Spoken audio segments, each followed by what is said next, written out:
Hey, I'm Orlando Jones, and I just want you to know that the Moana Nui Podcast will be starting soon. Stay tuned, yo. I'm Veronica Taylor, and from myself and Ash Ketchum, I just want to say, Moana Nui, I choose you!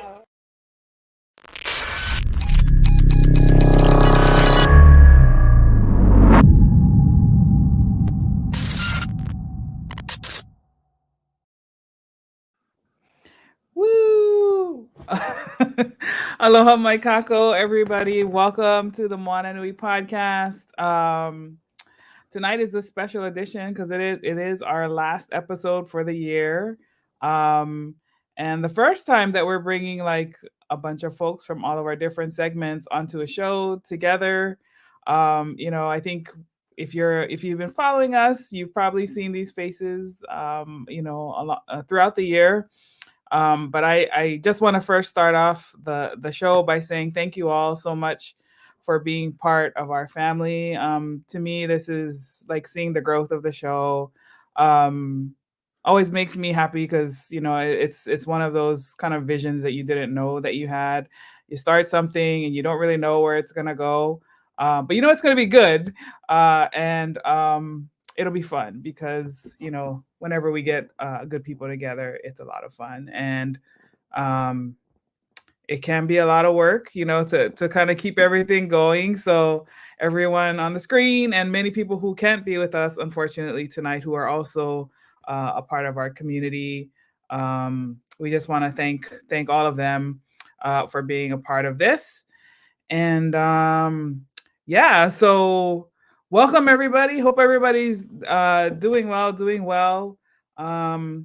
I think tonight, I wanted this to be more of kind of like a fun episode, like where we just kind of talk about the highs and lows of 2023.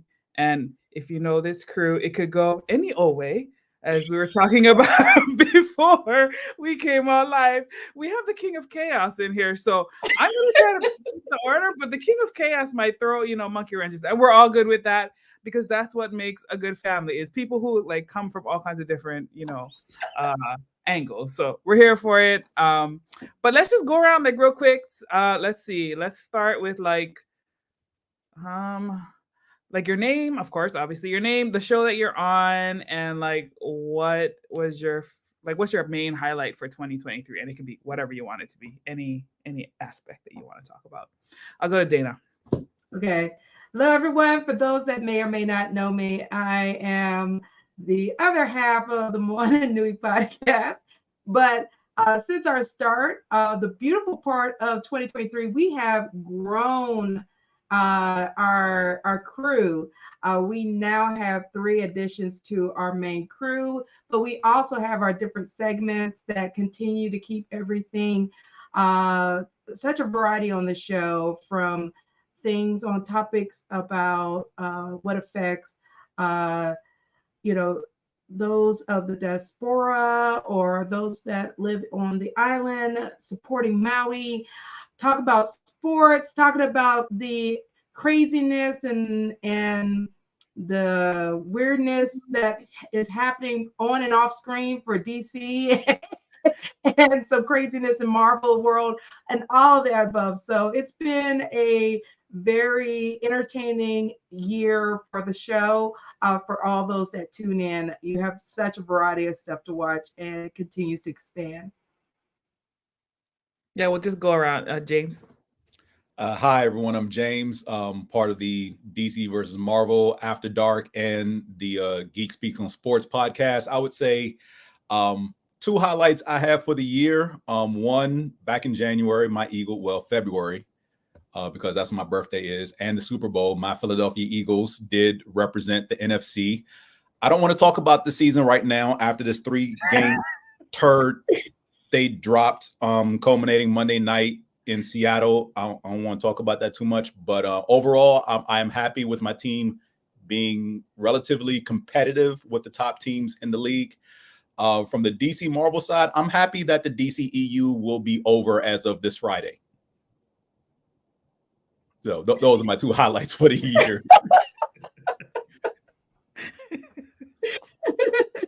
Aquaman can't come out fast enough and go away. So it just needs to come out and fade, and then whenever they start fresh, hopefully they hit the ground running with some positivity. But I'm pretty sure. James, why you gotta come out with the violence? I mean, come on.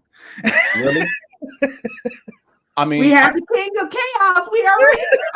I have to, because there's a member of our DC versus Marvel panel who capes so hard for DC that it's like he has this crystal. So he either has a crystal ball of wishes that he hopes DC just completely craps on Marvel, or he's just totally crapping on Marvel just to do it because he wishes Marvel films would fail like DC has over the last 5 years, and it's not going to happen, no matter how badly he wants it.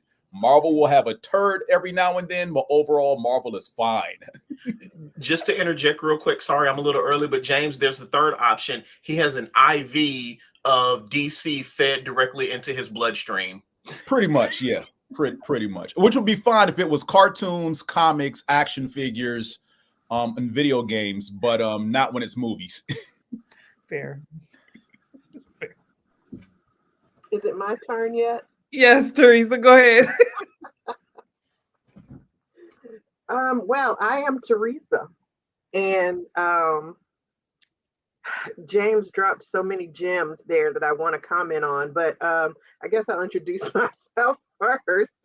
I am a member of the DC versus Marvel panel, Moana Nui After Dark, and I am kind of the Marvel movies and TV person, because I don't have a comic book background, but I just love anything superhero related as far as movies and television. Anybody with superpowers, you make somebody breathe fire or something, I'll watch it. And yeah, that's my my contribution, and probably a little bit of the voice of reason when we get into a conversation with Furious and James and the DC fan who shall not be named. Yeah, you need a voice of reason. So that's me, a calming force on the panel. Furious? I'm furious. I resent that. I can be reasonable. Really, James? When I want to be. Oh, okay. I'm furious. I am on the Marvel versus DC segment, as well as the Geeks and Sports segment. I've got a couple of highlights for the year. One was what we did, James and I and some other friends of ours, what we did for my birthday. We went to see an amazing Star Wars themed burlesque show. Wow. And it was wonderful. I've seen a burlesque show once previously. It's been about 10 to 15 years. So I didn't have the best memory of I know what burlesque is, but I just didn't have the best memory of what to expect. But the combination of burlesque and Star Wars, it was wonderful. It was beautiful. I think they're going to be in town until the end of December. So for those of you who are in the Metro Atlanta area, if you want to check it out, I highly recommend checking out the show. The other highlight is I made it to 45 before I had to get glasses. I can see just fine, but I need them for reading. I started off with some of those dinky little cheap readers you get at the drugstore. And then I finally went and got my eyes checked and got glasses. And the difference in clarity when I am reading things is amazing. However, I am still trying to get used to wearing glasses. So for people who have been wearing them a lot longer than I have, I know you're laughing at me, and that's okay. I'm new. I mean, I want to push you down the flight of stairs, but I would expect nothing less, James. I would expect nothing less. Just make sure you're completely behind me so that I can't reach back and grab your arm and pull you down with me. I mean, you can't see the stairs now anyway. Again, I can see, I just can't read small print. Mm-hmm. So I can see just fine, except trying to read small print. But those are my highlights. I love it. Okay. I actually Welcome to the forgot about club. the highlights. Can I jump back in for just a moment? Go ahead. Yes, go ahead, Teresa. Well, first off, I want to say to Furious, you made it to 40 whatever before you needed glasses. Yeah. Just wait till you reach 53, as I did on Saturday. And Happy you belated need to birthday. prepare. Yes, happy birthday. These How are old my are you? life glasses, and these are my see the computer glasses. So just wait till you get there. Well, happy birthday, Teresa. Yes, all our December babies. Yes. You too. Happy Yeah. birthday. We got 3 I'm just- December babies. My highlight is actually with being on the panel. I've really gotten in touch with my geek nerd side, and I feel like I've gained a new group of really close, really great friends that I can explore this type of thing with. So that's my highlight. Yay. That's awesome.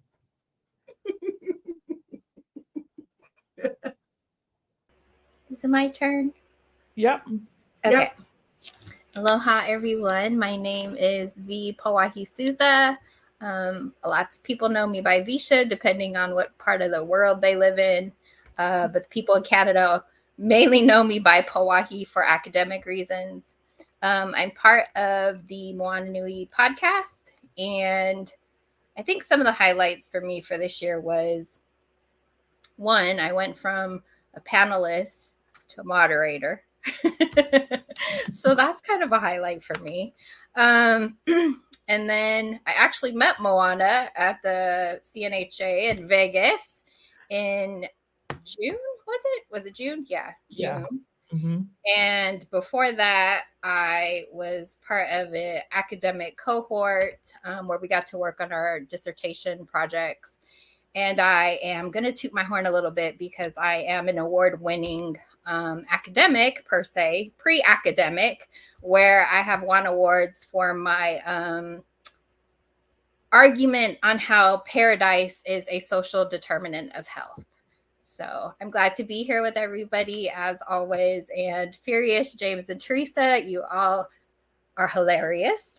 So I'm going to enjoy being here with everybody as well. Yeah, you have to tune in when their show is on. You're glad this is just a little itty bit of what the interactions is like. It's true. So Oh, thank you. congrats. Good to see everybody's face. Yes. Jazzy. Aloha, everybody. I definitely am loving this panel tonight. My biggest highlights, I will say, is the fact that Moana took that leap of faith in me, and we first started doing some digital design work for clothing and whatnot for the Malama Maui project, and we ended up joining Ho'akamana together at the same time, as well as, just going with the momentum of all things Malama Maui. And in doing that, she also had me come in on podcasts and, hosting and talking and doing things that are very much outside of what my normal bubble was, and definitely expanded my horizons. And I just absolutely love and adore this new Ohana that I have been so welcomed into and welcome back. And I would say genuinely, it's my highlights. Everyone here is my highlight for the year. So mahalo for that. Awesome. It's good to hear people coming out of comfort zones. I love seeing that. Latoya. It's me.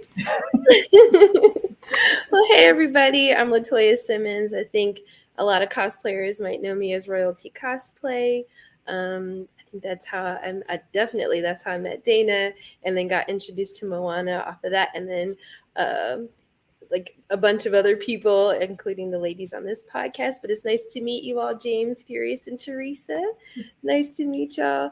I think my highlights from this year, or the podcast that I help host, is the regular Moana Nui podcast. But I think my favorite one that I hosted was Kanaka Authors, to really be able to not only to get in touch with Kanaka authors, but also talk about the spiritual component of their writing and of the culture. So African American and part Native Hawaiian as well. So the other, I guess, thing that I'm really happy about our accomplishment this year is at Dragon Con, which for those of you that don't know, it happens a big convention in Atlanta. It happens once a year. It was my second year hosting the Black Geeks of Dragon Con photo shoot. So we were not only published again, but also we held a panel for the first time ever to kind of commemorate brown and Black folks being able to come into a big space like that and feel welcome. And the panel room was standing room only. So it's pretty dope. It's pretty dope. So really proud of both of those. That's so cool. I love it. I love it. I love it. Love seeing the work on that. Oh, this is good, guys. I love the feedback and everything. So I promised that we would do this like fun thing. So I'm just gonna like throw questions in between, and like if we want to change the subject, whatever, and we'll see where the questions lead us. But let's see. Does anybody want to go first? I have like this deck of cards, and it's just like random questions. I don't even know what they all are. I'll go first. Furious? All right. I'll be the first. I'll be the first guinea pig. Okay. Me and LaToya are like, I mean, if you need me, I'm here. This will be fun. I'm glad I got my eggnog already. Oh, Lord. Oh, this is perfect. Teresa, we're going to need you to be the voice of reason, per usual. Okay, first question. When was a time that you completely lost it? Ooh. Wait, this year or ever? Yeah, I was about to say when, because okay, so a little bit of history. James and I have known each other for damn near 20 years at this point. So we go way too far at times, and we really know one another. So just as you see us going back and forth, just keep that in mind. But the last time not the last time. What was the most fun? The time that I lost it at work. When I walked into someone's office and they were having a bad day and they thought they were going to take it out on me. And I was just like, nope, we're stopping this shit right here, right now. And I kind of gave them the dress down like a commanding officer would give to an ensign on Star Trek. And they got right into it. And I could just see the shock and the awe on their face as they didn't think because they were a professor, tenured, PhD, all that good stuff. And I'm just a guy coming to fix computers that they didn't think that I was going to stop them and put them in their place. And I will admit I had the time of my life. And then immediately afterwards, I went and I found my boss and I said, hey, this is what happened. I'm telling you first before they bring the story to you and don't tell you the whole story. It's that last part, y'all. If you're listening, that's the key point. You go to the boss first. Yep. Let me just tell you, so you hear it straight out the horse's mouth. Yep. Mm-hmm. I mean, I guess that was a wise part to do there. Let your boss know what happened before they got there. Me personally, I probably would have been like, yeah, whatever they said, I don't care. Really? They said I did that too? Okay, yeah, that's true. That's true. It's all true. All of it. They are a tenured professor, so I've got to make sure and get the truth out there before they tell the story. True, because they will spin nonsense in their favor. It's all about strategy. Yep.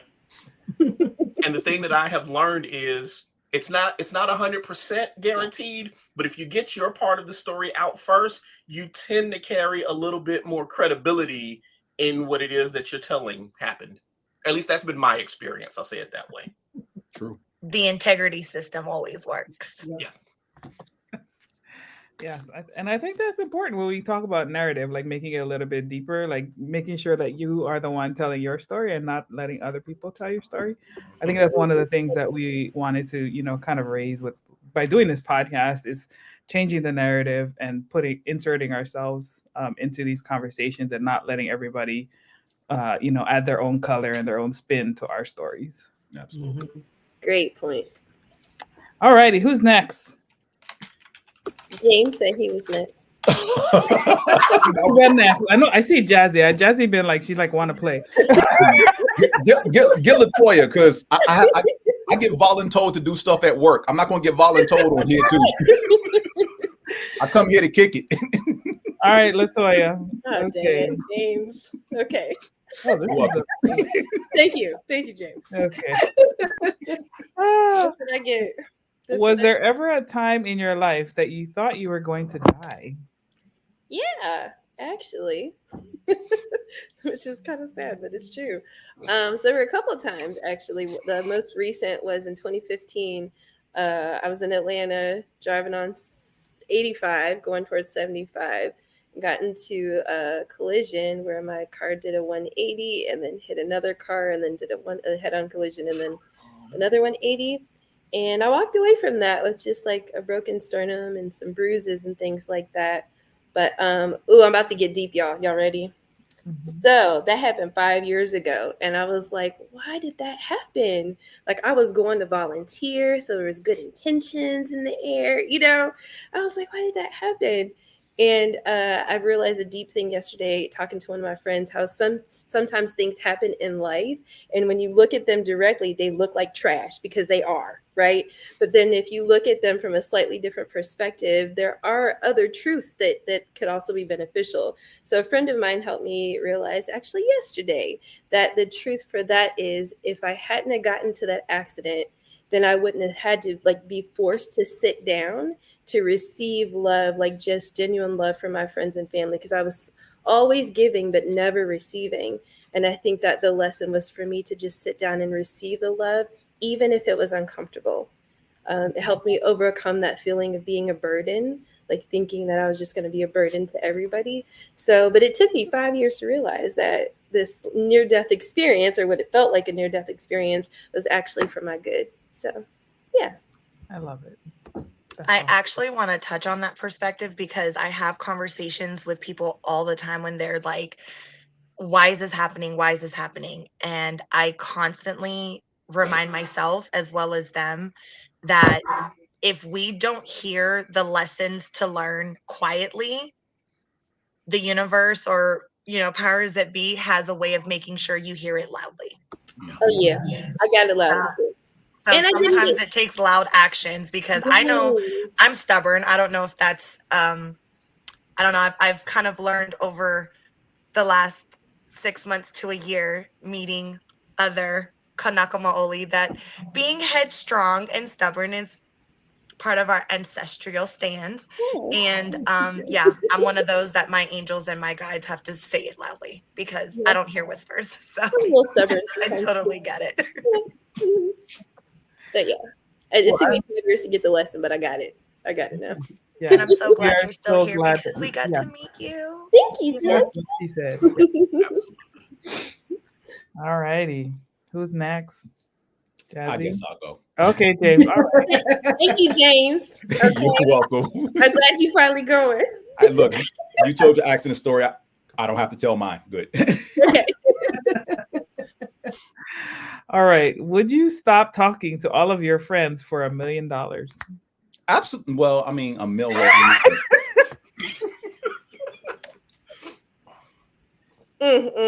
Is that before or after taxes? Right. Because $1 million after taxes, $1 million is only about what is it? 667 600 and something thousand. Because Uncle Sam's gonna get his 1/3 off the top. Yeah. Well, and because it's that much money, there's also an additional luxury tax. So you're going to lose even more. $1 million's not enough. It's not enough. I was going to say how long though? I don't know. It doesn't stipulate, but we can add our own conditions if somebody wants to add. Is it $1 million per year? I mean, $1 million per year, deuces. Friends, what are those? I got friends. How about $1 million per friend? So, I mean, $1 million per friend. There you go. I mean, you can't just push people out. Watch me. I mean, can we just get paid for the acquaintances? No, I'm just kidding. So again, Furious and I have known each other, like you said, damn near 20 years. He is fully aware I have literally cut people out of my life with zero hesitation and never mentioned their name or history of knowing them since. And if by chance something comes up in random conversation, they are referred to as he or she who shall not be named. I love that boundary setting. That just gives me all kinds of good stuff. An understatement because, as I told my therapist when I had my session last week, that when it comes to people in my life and folks being around me, I am very selective and particular. Like, I may know a lot of people, I have very few people I trust and call friend. And again, having known Furious as long as I have indoctrinated Furious into my brotherhood. And when I say brotherhood, I truly mean that, because my brotherhood is primarily reserved for like 4 or 5 guys I went to Morehouse with. Like, that's my brotherhood. So he knows those 4 or 5 friends I'm referring to. So okay, I got a follow-up question then, James. Go ahead. Would you cut off Furious for $1 million? He would. I mean, we communicate by text message pretty much anyway, so he cut me off. So he cut you off pretty easily? No, I mean, Furious, not really. I mean, $5 million maybe. Okay. And it's got to be per year. I mean, let's put it this way. All of my friends know there is a number. They may not know what that number is, but they all know there's a number. That's fair. At least they all know. So I mean, they know. And like I said, I have zero issue. Like, wait, who? I don't know that person. They still exist? That person's still walking around? So yeah, like, because for me, it's like, your non-existence is worse than me not liking you, because if I don't like you, that means I still care on some level. If you don't exist, I mean, you're not even dirt or whatever. So there's so fair. That is fair. It is such a huge dynamic. Like, and Fierce has seen this. Me being angry and yelling is probably a good thing. If I'm laughing or I'm silent, that's the bad thing. That's yeah. So yeah, $1 million. Not real. I mean, I could probably take that 250, 300K that's left over after luxury and government and invest and flip it. Maybe get it back in about a year or 2. But I mean, I'll throw this out there. In order for me to cut somebody off, the amount of money has to be enough to where I never have to get up and go to work again. That part. That part. Because with $1 million, I still got to go to work after 2 right. years. Yeah. But if it's $1 million per year, yes. Yes. All right. Especially if it's tax-free. Yeah. Tax-free, baby. thank you. Okay. I like it. I dig it. Who next? Jazzy. Oh, Jazzy. Okay, Jazzy. What is the most embarrassing music you like to listen to?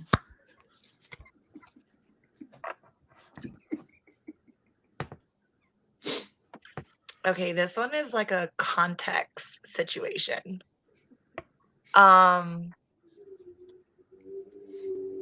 According to my husband, it's hip hop and R&B. According to my children, it is my meditation music. I don't know, most embarrassing music. Oh my gosh, I guess I'm just so eclectic, I just don't care. Like, I just don't care. Like, I listen to, my playlist has a little bit of everything on there. So I got to the point where I had to make separate playlist for all the different genres and whatnot. But yeah, it's a context thing. I will say that when I lived in Alaska, stationed in Kodiak, I actually did start getting accustomed to liking bluegrass. That was hard for me, especially growing up on Oahu for, 20 years and whatnot. And then I never even knew what a banjo was. So that was new for me. Yes. Like, like, yeah, I couldn't do it. Yeah. Well, I mean, there was no other radio station. So. Wow. And, this is 2005. So, like, iPods and like burnt CDs were still a thing, but you had to have a car and a CD player. And when you're a fresh little military person, you're like, help, send help. Anybody else want to chime in? Because I don't think that question was really meant for me. Yeah, I know. It's good. It's good. I'm not sure I can consider like any form of music embarrassing. Like, yeah. You like what you like. Mhm. Is some stuff more appealing to one person than another? Yeah, I remember one year I went home for Christmas, and like while I was engaging with my family, and it was probably like my first or second year home from college, I had my earphones in, and I was listening to J-pop and J-rock, and the only person who even was interested in trying to sample what I was listening to was one of my younger cousins, because everybody else just looked at me like I was weird. And it's like, y'all do realize my cousins are the ones who introduced me to anime. So falling into this music was really easy if you actually listen to the actual intros of certain things that made it over here. Like, it's not that hard to find something that's catchy and latch on to it. So, you know, I still listen to it. I try to consume as much, but pretty much part of my workout playlist now is J-pop and J-rock. So that's awesome. I love that. Yeah, I love it. I mean, yeah, whatever, you know, makes you feel good. That's what I always encourage, you know, even my teenager, whenever she's like, oh mom, this album is awesome and this song is so sad. And I'm like, stop listening to the sad stuff unless you're sad. Listen to what makes you feel good. So anything that makes you just, you know, feel amazing. I love it. Yes. Awesome. Welcome, Candice. Candice. Hey. Hello. Candice's next. We're not even going to let her know what's going on. She's next. She next. Ready? I love it. Yes. On the hot spot. Ready? Well, all right, ready, Candice?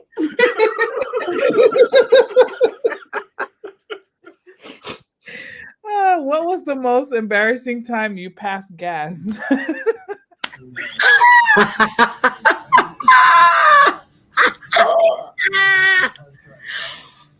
Okay. Wow. Okay. So, wow.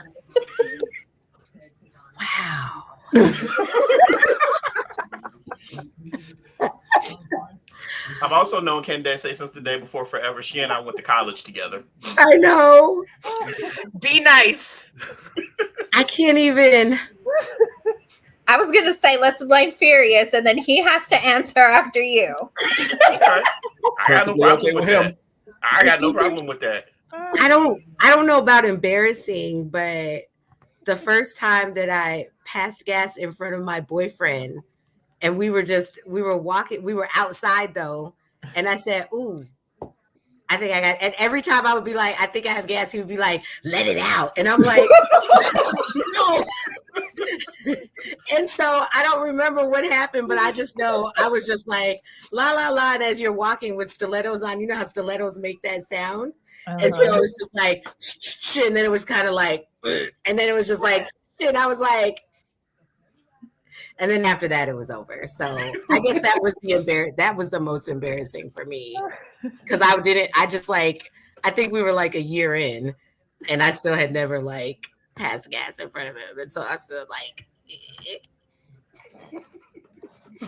I love it. Way to handle that one like a champ. Like, what the hell did I just walk into? I should have known with you guys though. That's why when I saw her pop in, I was like, ooh, perfect. I'm gonna remember that because remember, I know your whole and real name. I know the name of your old truck. I've ridden in it. All the things. I don't hide that. Who doesn't know about the Beast? The Beast is parked out in front of my house right now. It's still running? Yes. Yes. Oh, that thing is like 50 years old. It is a 1995 Ford Bronco 351 V8. I don't know if I consider it forest green, but it's an interesting shade of green. I love the hell out of that truck. Like 50 years old to me. love that you call it the Beast because I had a 94 Ford Explorer that was forest green and she was so beat up and I called her the Green Beast. I love that.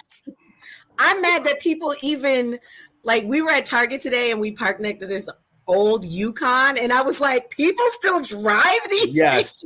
Yes, they do. Yep.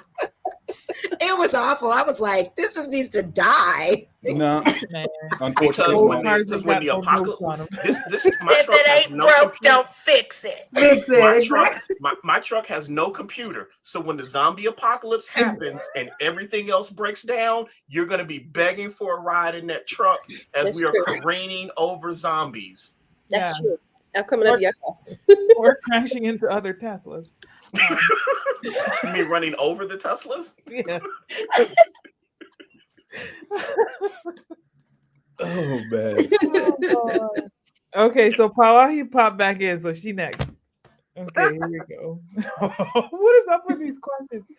Where is the weirdest? I'm delegating my question to Furious. Oh, let's go. Let's go. Let's go. Where is the weirdest place that you've gone to the bathroom? The weirdest? We from Hawaii. Come on now. Just saying. I mean, I can't really think of anywhere weird that I've gone. I've gone inside, outside. Does the ladies' restroom count? Sure. Okay, sure. I'll just that use the counts ladies' as restroom. weird. I don't think it's weird, but if you think it's weird, sure. I honestly, I wouldn't say where I was, but the doors were so close beside each other, and I was zoned out where I was, and I misread what sign was where because they were in the middle. And it wasn't until I realized, wow, this is absolutely nice in here. This is Where were you? The question is, where were you? I won't say. Oh, wait, no. I do have a weird place that I went. We were in New Orleans, and I have no idea how much we'd had to drink that night, but we were lit. Always involves alcohol. And I peed off of the roof of a building. Because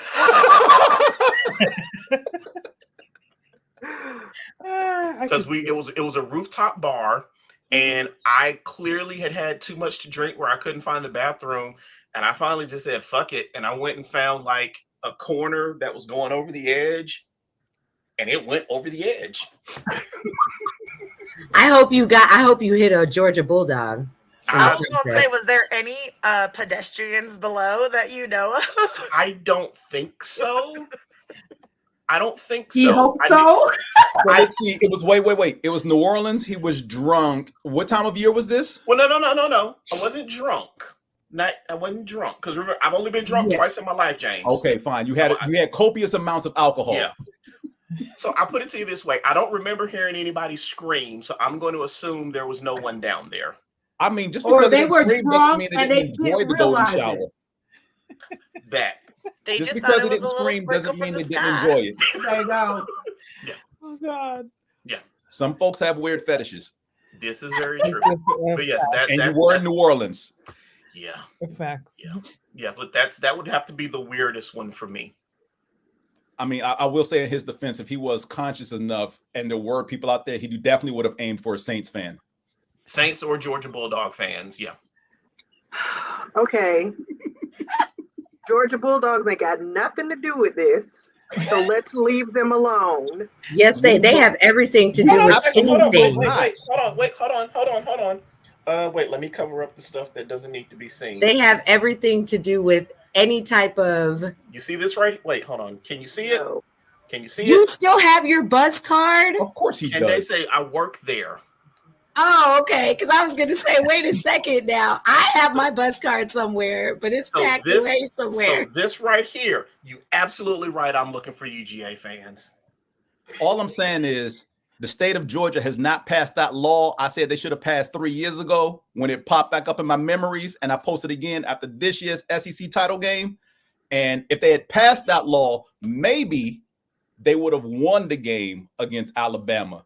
But I seen that horror movie before, and like I told somebody who commented on my page, then just replace SEC championship or horror film and UGA Bulldogs with the black guy, and you know how this movie ends. You know what? This isn't even, look, this is not our sports show. We cannot hear writing what if stories. Okay, but we got 2 Georgia Tech people and I 1 just want to UGA person. clarify that So before when I said my highlight was that I had made some really good close friends, I did not mean James or Furious or Candace for that. Hey, again, it's like Tom and Jerry. It's on site. Okay. But I love you, On Teresa, site. especially your T-shirt Tuesdays. Yeah. I got to catch up on those. I'm a couple of weeks behind. Luckily for you, there has not been a Georgia Bulldog T-shirt recently. Oh, I mean, James, obviously, because I would have commented if there was one. But James, you know now one is coming. I know. All righty, who next? I'll take Teresa. the next one. Or Dana. Okay. Yeah, Dana. Dana? Okay. Have you ever been suspended from school? No. Okay. I feel like that's not a good card. Yeah, let's go. Hey. I have been suspended from school. We're not surprised. Wow. The king of chaos got suspended. Well, so understand there's a different version of me that you all have never met, probably never will, and that was me 18, up to the age of 18.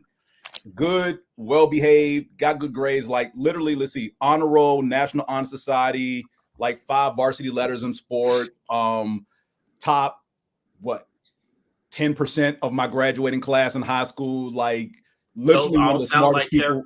Those all sound like characteristics of agents of chaos. You're welcome. But yeah, literally one of the smartest kids in my high school when I graduated. Socially inept and, dare I even say awkward. But as far as getting good grades, yeah, I was that dude. I think it was my senior year. And at this point, I'm just tired. I'm frustrated. The year can't end fast enough. I want to hurry up and get out of this hellhole. I'm looking forward to going away to school because honestly, out of the 144 kids in my senior class, I probably only liked 5 of them. Like if the ground opened up and swallowed the other 130 something, I would not have cared. That's how much I did not like the kids at my high school. And one day at lunch, I was just in a mood and this kid just put his hands on me and walked away. And he actually thought he was going to walk away after putting his hands on me. And I was like, bumping, I'm graduating. I got good grades. This ain't going to hurt me at all. And I ran up as he was walking away and swung around and clocked him clean in his jaw. And we got to scrapping right there in the cafeteria. 3-day suspension. Not surprised. He deserved it though. He deserved it. Because I got one good lick on his jaw, and I got another one in his eye. Matter of fact, and it was funny because he had me by a good 100 pounds, and this was a big kid. Like this dude was like 6'3" and probably 320, easy. Wow. And I was like a $160 my senior year in high school because again I played sports all year round. Like I remember when I had washboard abs.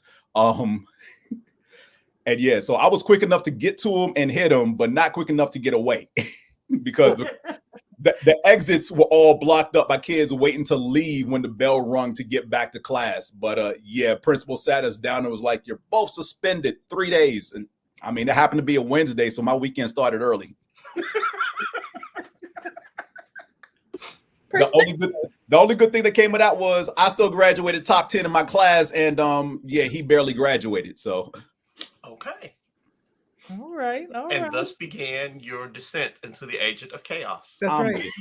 Look, don't start none, won't be none. That was your origin story, James. That sounds like a whole new anime series. How he descended into. Actually, no, that is not the origin story. The origin story comes after college. Crazy enough. Oh wow. Okay. Yeah. Okay.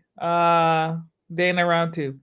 Okay. If you could say anything to one person in your life without any consequences, what would it be? Ooh.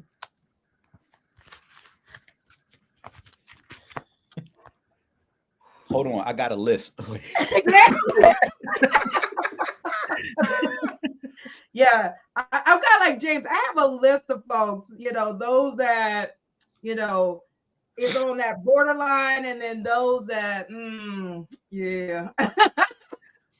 I'm cordial to you when I see you, but I don't like you. And yes, I don't like people too. I know a lot of y'all think I don't have the capacity to not like people. No, I don't like people. I have people I don't like.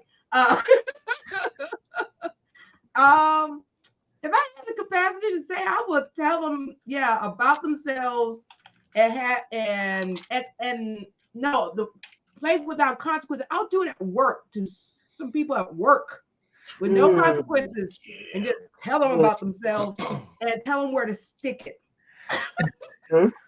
Okay. I know that's right. I agree with that. Definitely some folks at work. We can start with my supervisor. Yeah. So since the pandemic has started, I've listened to these YouTube videos called r/malicious compliance. It's basically just a dude reading off Reddit posts about malicious compliance, because that's the theme. If you have like a good 20 minutes of your day to kill, listen to some of these. They are hilarious. And you said it's on YouTube? Yeah, it's on YouTube. And r/ and the word / sometimes, and then malicious compliance. But the general theme of most of them falls into the pattern of a group of workers at a job get a new supervisor who wants to come in and establish, this is how we're going to do things now. The old way, we're not doing that anymore because I'm in charge now, so we're going to do it this way. And then when that person's superiors come to the most trusted people on the team and says, why is your productivity, or why has, our sales dipped, or whatever it is that they're, that they're great at, why is this falling off? It's always, well, the new guy you hired changed how we do things, and da-da-da-da-da. And it's like, okay, I'll be right back. And the new person hired to be in charge is either reassigned or quits within 6 months to a year, and things go back to normal, if you will, and they go back to where they were. And unfortunately, that's how I feel right now in my job. Like, things were going great. We got a new supervisor back in October of last year, and he decided to rock the boat and try to figure out, why aren't things like they were before I got here? Well, one, you're here. I hear that. So. All right, Pawahi, back to you. I didn't forget about you. Okay. Wait, Teresa too. Teresa didn't get to go. Oh, Yeah, Teresa. I haven't done one Okay. either.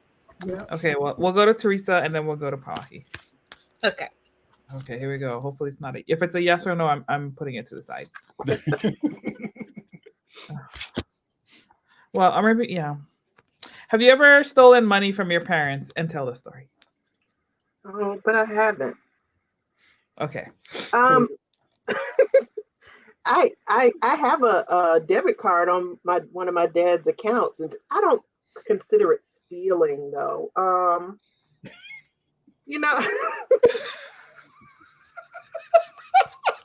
From time to time, I might accidentally swipe my dad's debit card instead of mine. They look just alike.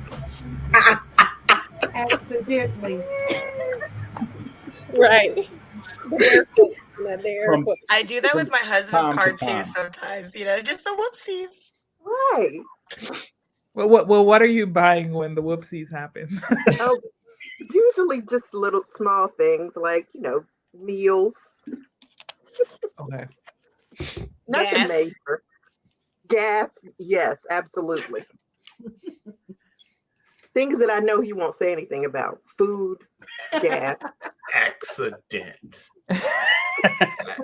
Hey, if you say oopsies, it's an accident. Right. It's those Georgia Bulldog fans. They just It might be, I'm glad you said that. So the next time I run into either of you, we're going to test out this theory about saying oopsies and it just being an accident. You're not my husband, so it won't work. But you said if I say oopsies, it's an accident. But that only applies to your husband. Oh God. Yeah, because I can rectify that in some way. La la la la la la.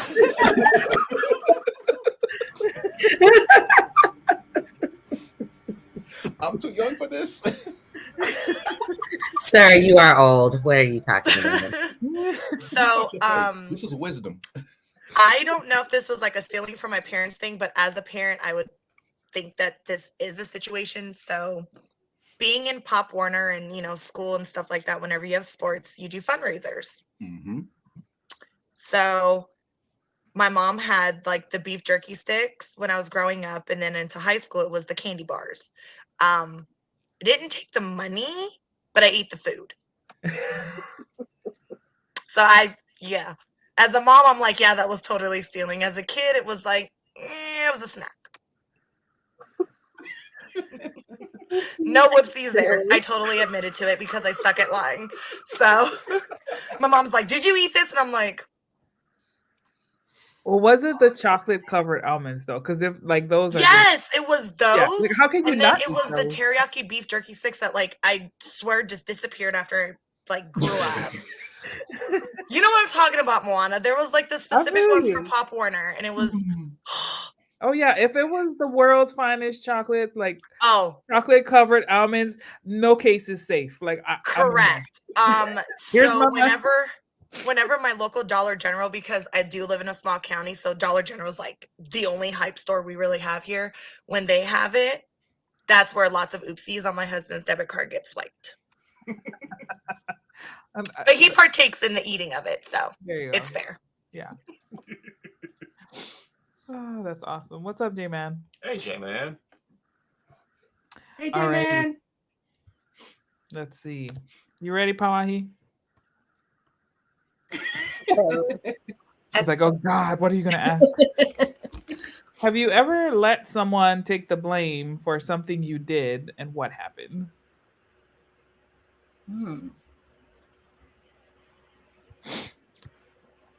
I don't think so. Because I tell on myself a lot. Any I do. siblings, cousins? I don't think so. Okay. Anybody else? Must be something else. I'm gonna ask you something else. Let's see. Oh, here we go. Here's one for you. What was your worst workplace experience? Oh, we gonna be here all night long. Don't even get her started. I hope nobody is watching from the psych hospital that I worked at for 16 years. Actually, I do hope they are watching. Oh, honey, it was a mess. It was awful. I'm just gonna give a very brief 5-year span. Brief 5 years. But I had a boss that tried to fire me for 5 years. Yeah. So I remember a nurse telling me, because I was a inpatient unit secretary on a psychiatric ward. So it's already complicating, you know, dealing with the clientele that we deal with, and then dealing with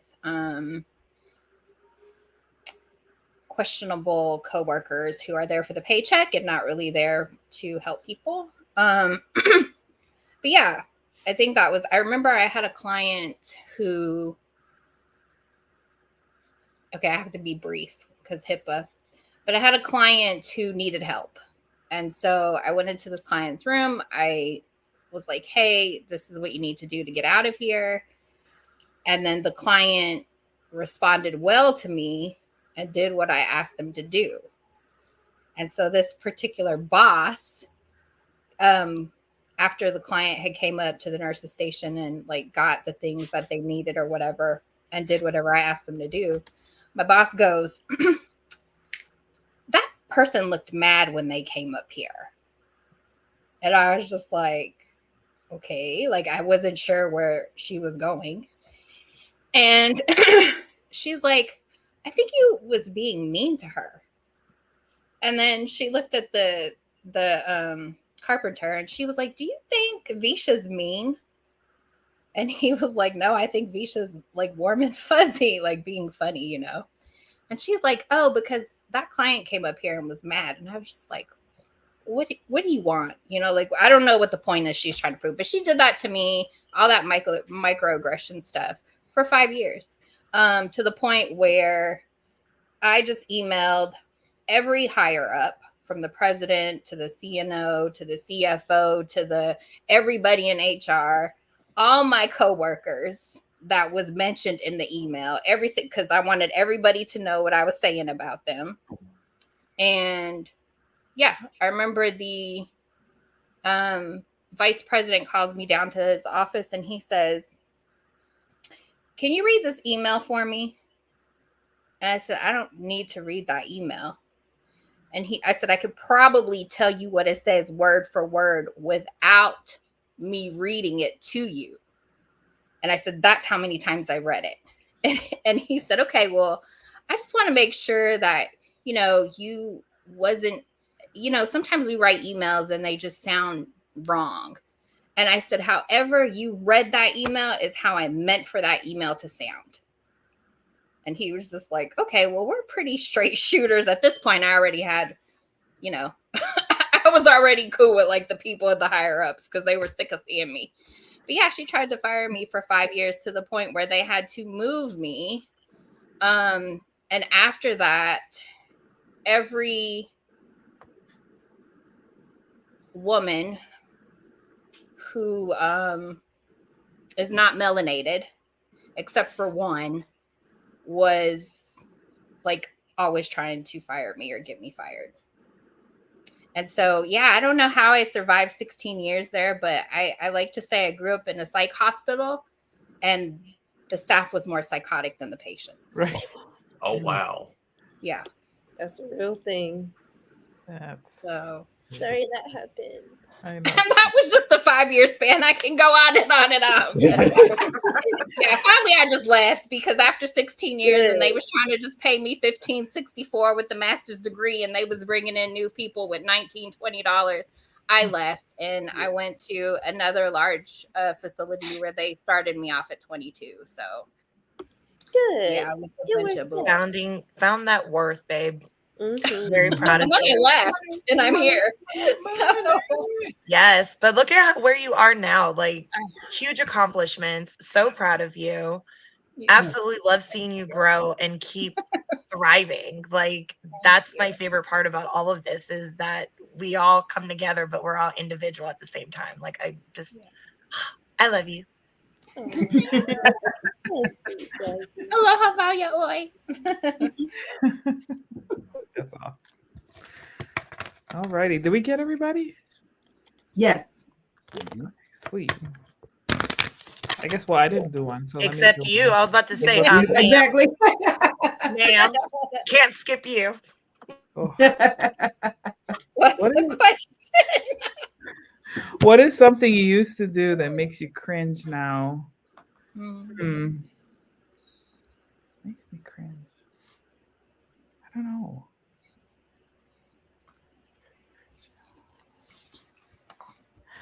I guess I would say, like, and especially like doing this work, right? Like, it uncovers like your own blind spots, I guess, like around different cultures. And like, there's been times where I've been like, oh, I shouldn't have said that. Like, even though you don't have like a bad intention when you say something, taken in context, depending on like, you know, what situation you're in. I'm sure there's probably been things that I've said. I'm like, yeah, I probably should have handled that a little bit differently. But yeah, I don't know. There's a lot of things that make me cringe, but not necessarily things that I do. It's more about like the way people, you know, the way our stories are perceived and conveyed in media. That stuff makes me cringe, like especially dialogue and shit. I'm like, who's writing this? Whether it be comics, movies, you know, whatever. I think there's some things where it's getting better, but the more that I get older, the less I like mainstream, and the more I just kind of dive more into indie films and indie comics, you know, all the things that come from the spaces where you don't have to go through gatekeepers. You just write the story that you want to write, the way you want to write it. And it's usually more relatable to like our communities. So yeah, I think we need to help more people in media write less cringy stories. If they would just let us into those spaces, that's the hard part. It's not just That part. in there like for a face, like just so you can see us on the screen. You need Mhm. people like in the production and behind the scenes who can influence it in the right ways from so many different angles, because Yes. putting a face like that's fucking lazy. Like great, checkbox one, like no, that's not what you need to do. You need to be doing more. So yeah. Sweet. Okay. Well, let's see. We did a bunch of the fun stuff. I guess just kind of question for you guys, like what do you think we should be doing in 2024?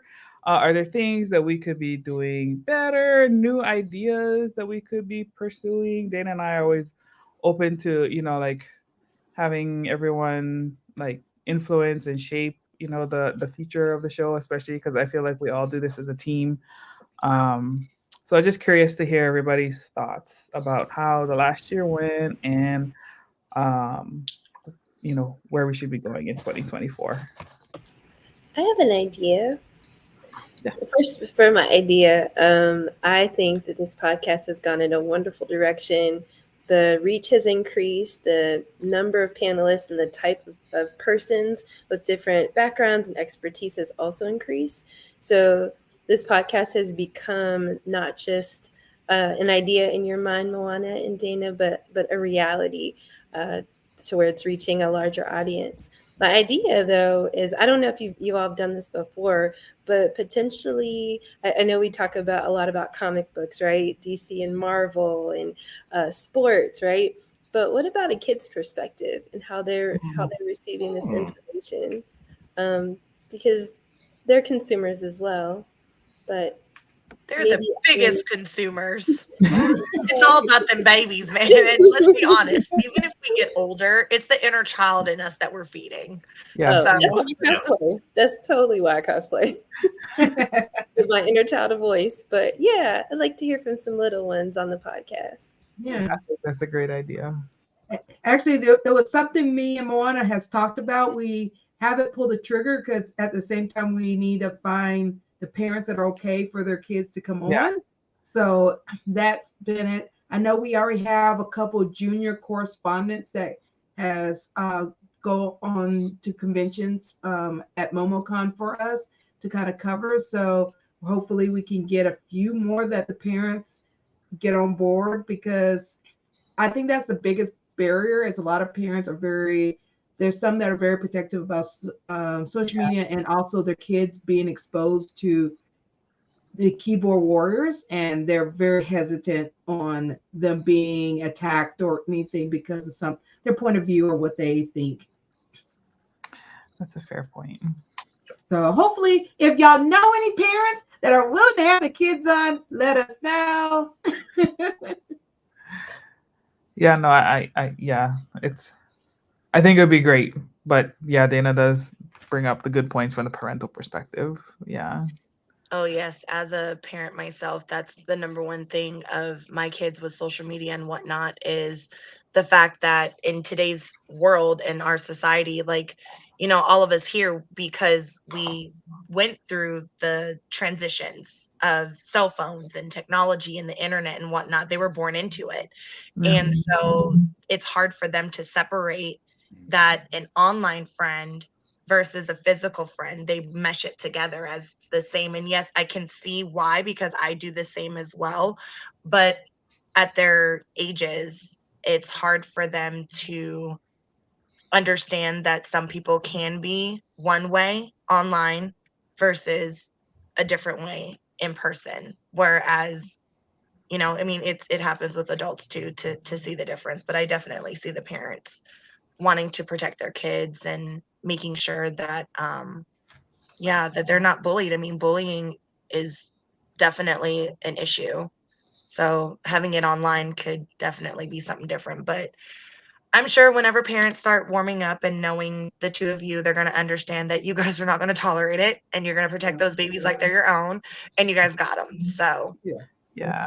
manifest into 2024 for some Keiki to come on and revive just to keep their inner child going. So Yeah, I think maybe like a possible pathway with that is like not doing a live stream format, but like doing like a pre-recorded, and then YouTube's like good. Like if you market for kids, they don't even allow comments in the stream. So then it should just be that one-way thing and they don't have to read the comments and crap that people say online. So that might be something to think about too. Love that. Yeah. Absolutely love that. Yeah, I love that. Okay. Anything else that we can be doing? Well, I know that we have some other stuff that's going to be coming up into the new year for the Malama Maui help, you know, like when it comes to the legalities of, you know, helping the folks out there to understand and be able to comprehend the legal aspects that is for a lot of people is very confusing, and just more of that help and awareness and understanding and whatnot, knowing that we're doing our diligence, that our sources have the integrity of honest repertoire and whatnot. But I know that that's something that we're going to be working on. And I think, what else is that what we talked about? I think that was it. Yeah. I mean, I think the legalities, because we're doing like starting it with like legal basics, I think, you know, we're doing this with the Maui community in mind, but I think this conversation will be beneficial to a lot of communities who don't typically step into the arena because it's intimidating, or like just the verbiage in which it's conveyed. Like sometimes you just need somebody explaining it to you in a way that you can accept it, I guess. Completely agree. I help people a lot whenever they're going through like child custody or divorce because I've been through it. So there's a lot of people that will ask me, at least locally here, and they'll just be like, what does this mean? Or even my cousin who lives on the Big Island, she'll be like, I don't understand this words. And I'm like, okay, well, from my understanding, it's this, but let me look up your laws to make sure that I am understanding it correctly, because even just the wording being the same per the definition or explanation of the law can alter what the actual definition of that name is or the word is. So that makes total sense. I love that. It's definitely intimidating, but it's worth being educated on it for sure. 100%. Absolutely. It's really important for everybody to understand. Dana, maybe that's a conversation we can bring Demarius in on. Okay. Like, because he has a legal background. So maybe that's something he would want to, or some topics that he would want to talk about, get, you know, awareness for him too. I can't remember which field of law he practices, but this might be something to think about I just try to think of other lawyers in our network. He could talk based on his field of law, because since there's so many different fields of it, we could probably ask him about that. Cool. What else? Any other suggestions or things y'all would like to see in 2024? I've actually got a question. Is the podcast feed pretty full at this point, or are there room for additional shows or segments? The reason that I ask is I look at the shows that I've seen and the things that I've paid attention to and seen. I'm a big kind of tech junkie, so I love talking about technology in general. And I'm just wondering, is there room for a catch-all show where not just necessarily two of the things that I'm the most passionate about in life are science fiction and technology. And I would love to some kind of way have a place to talk about those two things, in addition to, I don't know, maybe a catch-all show where you talk about the things that none of the other shows cover. And there's not necessarily a set, like one show, like again, the shows that we're on, Marvel versus DC, or the sports show. Maybe there's this week in Moana Nui, where we talk about, whatever the current things in technology are, or whatever the current TV shows are that people are watching. And I'm bringing this up somewhat selfishly because I recently started watching Foundation on Apple TV Plus, and that show is amazing. And I'm sure there are lots of other things that all of us are interested in or watching that we would love to talk about, but maybe we don't have an outlet for. So I didn't know if there was room in the schedule for something like that. Yeah. And I was That is actually definitely going to. something we can put in, and especially if we can, if you have at least one or two other people that will be willing to join you to be part of that conversation, to kind of keep a conversation flowing. Yeah. Because we've noticed in the past when we have just one person for the show, me and Moana have to come in to kind of engage the conversation, and we're just like, we don't know what to ask. We don't know what to do. Me and Moana's kind of looking at each other on screen like, girl, what you I don't know. So we kind of learned early on in the show, it's like, all right, we need to at least have 2 to 3 people on a segment so you all can engage, and we can just help with the questions coming from the comment section and things like that, and kind of keep the technology going.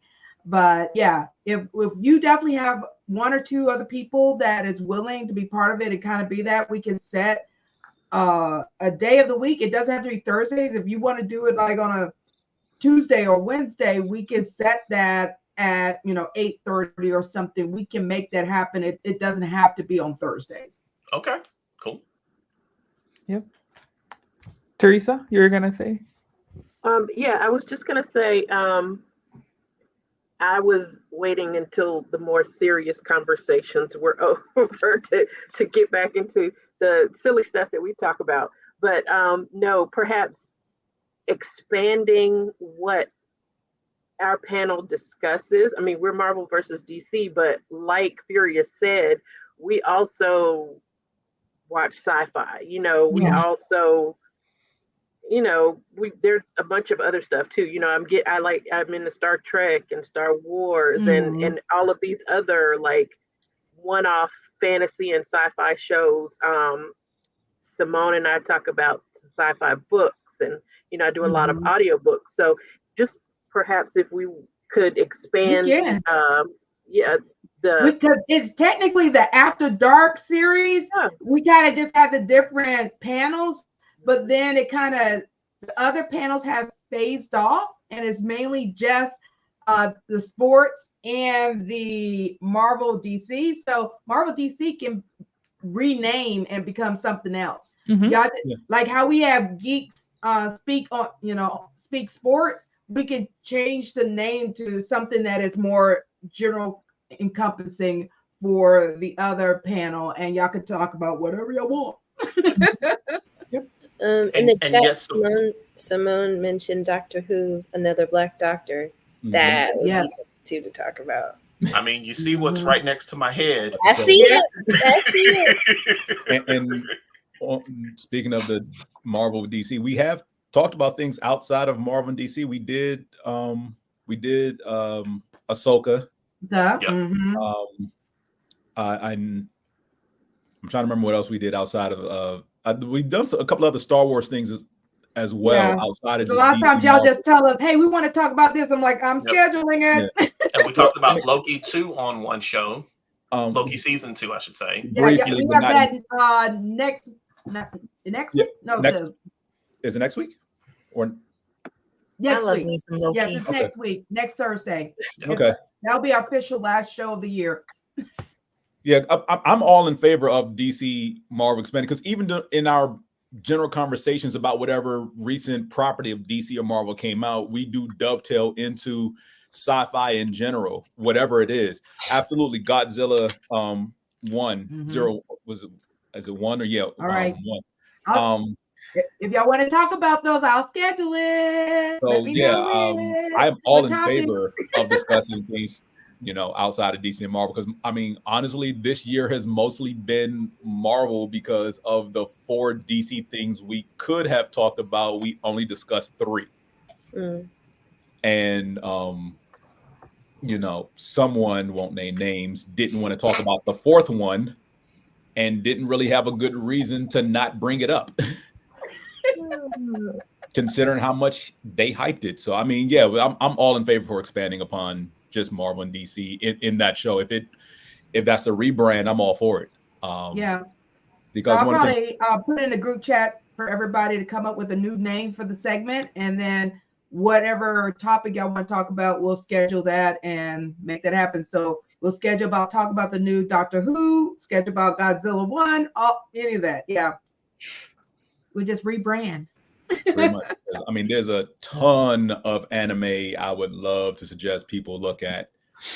Unlike a certain comedian online whose friend told him to start his anime journey with Attack on Titan. Oh, Lord, yes, goodness. And granted, I don't know who that friend is, but I would personally, if I were him at his age, I would unfriend that person. It was his fans. His fans suggested it. His fans. They suggested that was the top anime for him. They suggested. So are the 2 of them not actually friends in real life? No, they're friends. But no, okay. No, she's saying it was his fans. I guess he reached out and said which anime he should start with, and that was the top one. And his fans are savage to suggest that anime to start with, because as I tell the story a lot. He's gonna get a. I love the anime. I love the anime. If you have not watched Attack on Titan and you watch it now, I wholeheartedly expect you to cuss me out after episode 1, because everyone who has watched anime that I suggested, watch Attack on Titan. It's different. You might like it, you might not. They literally watched episode 1, and the next time they saw me, called me everything but a child of God. No, James, that's not the anime that I would say would make people call you anything but a child of God. Now, when you suggest things to me that are essentially tentacle porn, that wasn't tentacle porn. That you get cussed out for. Legend of Overfiend is that's not what Legend of Overfiend is. Yes, it is. Legend of Overfiend is a post-apocalyptic, chaotic, demonic environment with tentacles where the women are, let's just say. I mean, yes, there are tentacles and there are sexual acts, but it's not tentacle porn. Okay, James. Okay. there is a difference. Okay. There is a difference. Okay, James.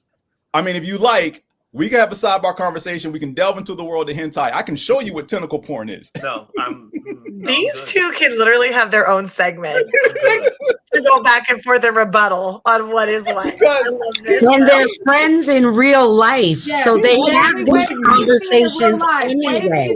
He likes pushing me sometimes, and it's like, I'm going to go as far as you. Like, how far you want to go? That's how far I'm going to go. Like, I didn't do it. I'm giving you the energy you're giving me, sir. I forget how we got onto this, but he was like, "Hey, you should watch this," and gave me 4 DVDs.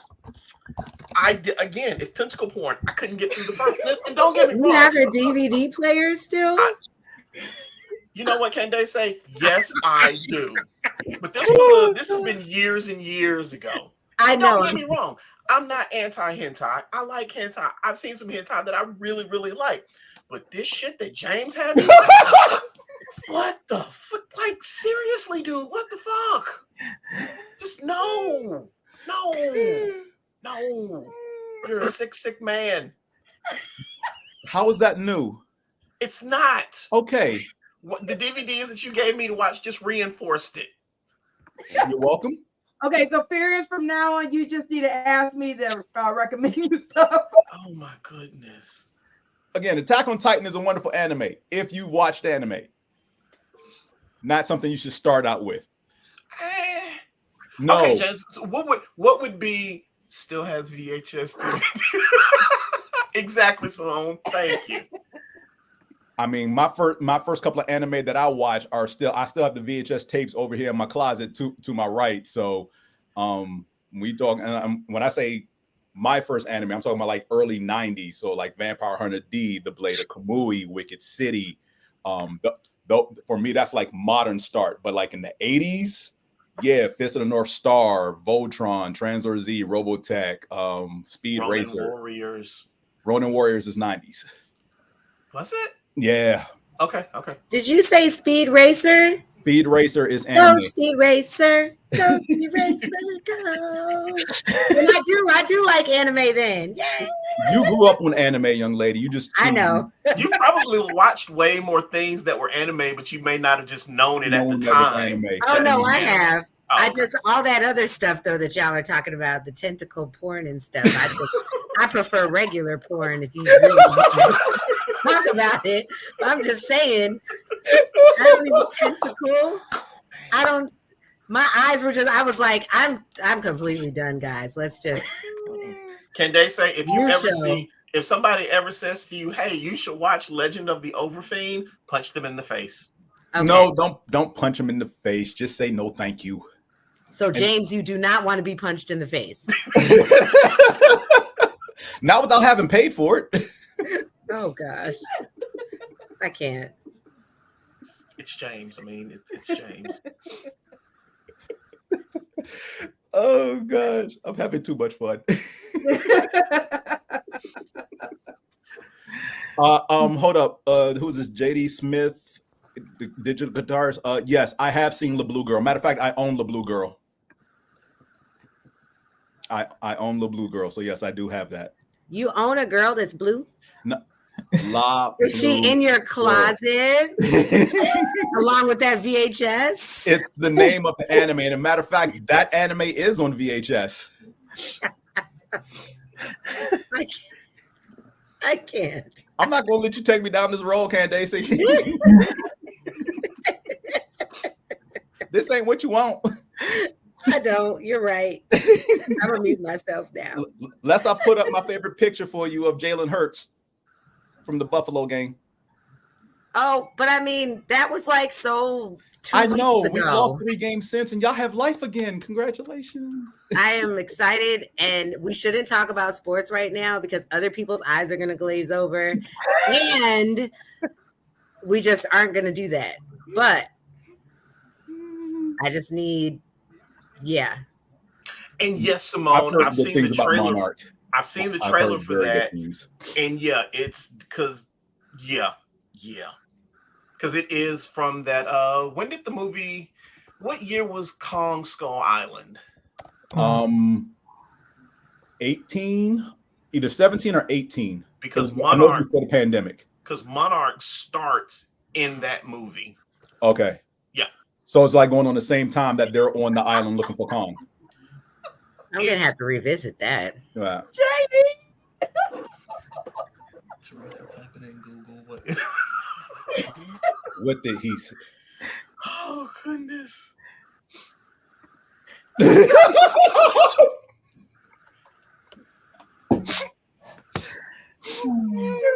face. I do want to say. I know what that is. I was checking my phone. Thank you. Y'all leave Teresa alone. She That's is not what I was. Don't give her a hard time. I'm not picking on Teresa anymore today. That's JD picking on Teresa today. Tomorrow's a different story.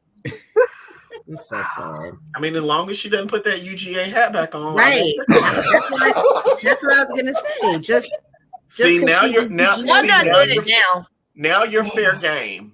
Now you're fair game to talk about how you guys didn't win your conference championship. Again, petition Georgia to pass that law.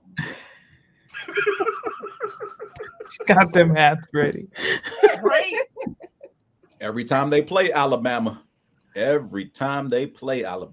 Mm.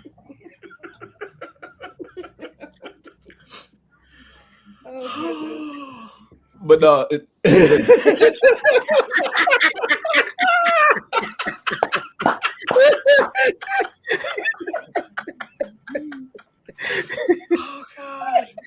Oh my goodness. But no, if I don't get to say this before the show ends, Moana, Dana, I do want to thank you all for allowing, I don't want to speak for the sports show specifically, the outlet for that. Before doing this, I was doing a football only podcast. The concept was, 32 super fans. We had about 16 or so representing half the league. Furious was a part of this as well. And it was cool and everything, but talking about more than just football has been a lot more fun, especially having the perspectives of Candace and Q and Joy, who couldn't make it this evening, but just having more diverse outlets, especially with Joy, who pretty much doesn't even care about sports, but is just there to either bring chaos or just speak on how whatever we're talking about, correlates to regular everyday life and how these situations play out and everything. And it is an environment that I never knew I needed. So thank you for allowing us that space. Oh, I love it. You're welcome. Yes, I'm glad y'all accepted what I asked. I was hoping none of y'all would get that look like. No, but because look, Dana Moani, I get it. Like sometimes on that football show I used to do, and Fierce to tell you this, I record, I think I did like maybe 5 shows one season by myself. And it's not fun. And my family has asked about how the show is going and everything. I've told them about this one. I know some of them have looked at, recordings after the fact. And, even my uncle was like, yeah, I'll help you out. And I'm like, but you don't like football. He's like, I don't want to do this with people who are not engaged in the topic matter, and that's why I love both the shows that I'm on, because the people that I'm working with do love the subject matter of what we're doing, whether it's sports in general, sci-fi, geek culture, anime, whatever have you. It's more engaging and it's more enjoyable when everyone involved from top down has some interest in whatever the subject matter is. It makes a world of difference. And I'm pretty sure he got that, but I wasn't trying to be dismissive of him. I know when family tries to help, sometimes it goes good, it goes bad. I know he just doesn't like that sport, and that's the main sport we cover on Geek Speak on Sports, which is why I typically hold all our football conversations towards the end of the show, so we talk about other stuff first. But no, that's awesome and really good feedback. We always want to create these spaces for folks, and I think even for us, like we wanted to have broad topic base, but we're like, ain't no way we can carry all that though. They're gonna turn off the TV. I mean, not the TV, but the stream. They'll be like, what are they talking about? They don't even know this topic. Yeah. it does help to be knowledgeable. Like I told Moana we could talk about anime. She's like, you could be talking about it by yourself. I just don't know it. And like I've tried. I'm like, I can't. That's not. I know my strengths. And I stick in my strengths. I put all these good people around me so y'all can benefit from their knowledge and not mine. Well, and that's what I love about this podcast is that because you've expanded and because you've added all of our charismatic characteristics here, you guys do get to expand. It's the Moana Nui Podcast, but you get to be able to reach and touch people on multi-different levels, or just the one thing that they like or resonate with. And let's be honest, sometimes that's all it takes for you to know that you have other people to surround you. And that's my favorite part about the Moana Nui Podcast is there's never a dull moment. Everything is relatable, and you'll always find your niche somewhere or in multiple places. So I love it. Sure. Yeah, my only true complaint is that sometimes there's not enough time to talk about everything. I mean, because this is truly the things that I am the most passionate about. And I'm like, we only get like an hour and a half. That's not enough time. Trust me, I know. Because we'll end the show, especially a sports show, and something else will pop off, and they'll be like, dang it, y'all couldn't have done this before. Like the last show we just did this month. Wow, we had to talk about Draymond Green because of what happened after we did the November show. Like literally the next Draymond gonna give you all the drama though. You just gotta kind of be like, as problematic as he is, I still give him a pass on 3 incidents because it's like that's just life in general. Because no one's going to convince me that LeBron standing over him didn't deserve to get punched in the man region because he did. Like on the blacktop, if you stand over somebody like that and don't move, you asking to get punched in that region. So I give Draymond a pass on that. The last year in the playoffs where he stepped on that boy's chest, that dude was grabbing at his leg. He deserved to get stepped on the chest. I'm sorry. I'm trying to run down the court and do my job. You grabbing my leg. And 2 weeks ago where he yoked up dude in the headlock, you touching my star player, you deserve to get choked. That's what goons and enforcers do. Well, so glad you got that out on this show. That you couldn't get it out on the first show. Anybody who missed it, now we know why James is like Draymond didn't deserve to be suspended indefinitely. No. He deserves whatever suspension he gonna get right now. Because the last one, you ain't gonna tell me that was a basketball move. Nah, he straight closed fist was like, I'm gonna just swing around and hit this dude clean in his jaw without him seeing it coming. Nah, he deserves the suspension. Oh. Okay. I just said this. You remind me. Give him a pass. James, you remind me of, well, maybe she reminds me of you, but I have this Twitter friend who loves sports.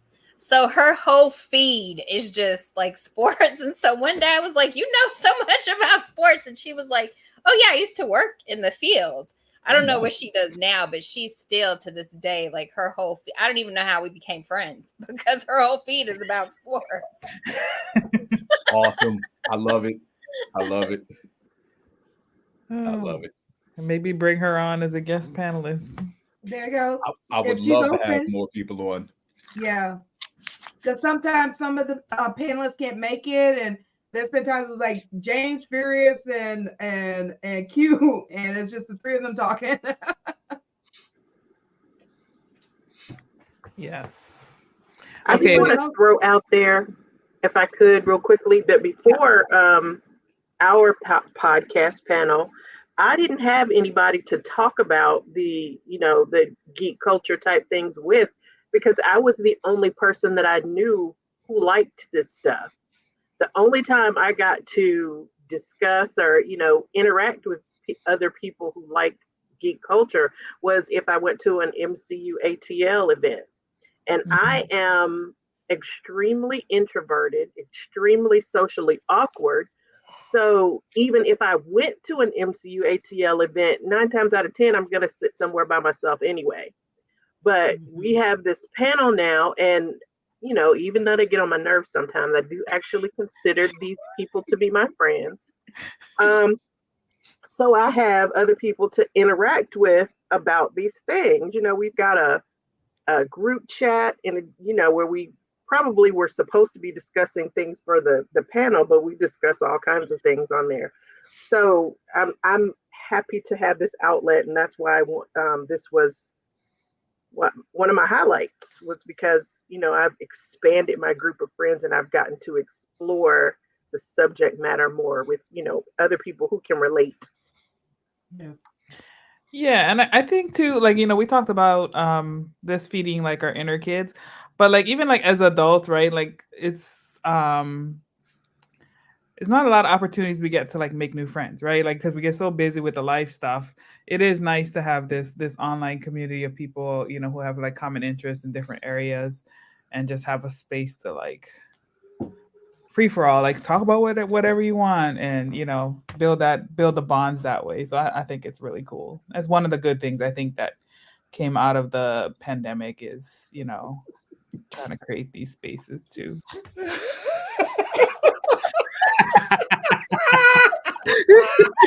What's the latest find, Simone?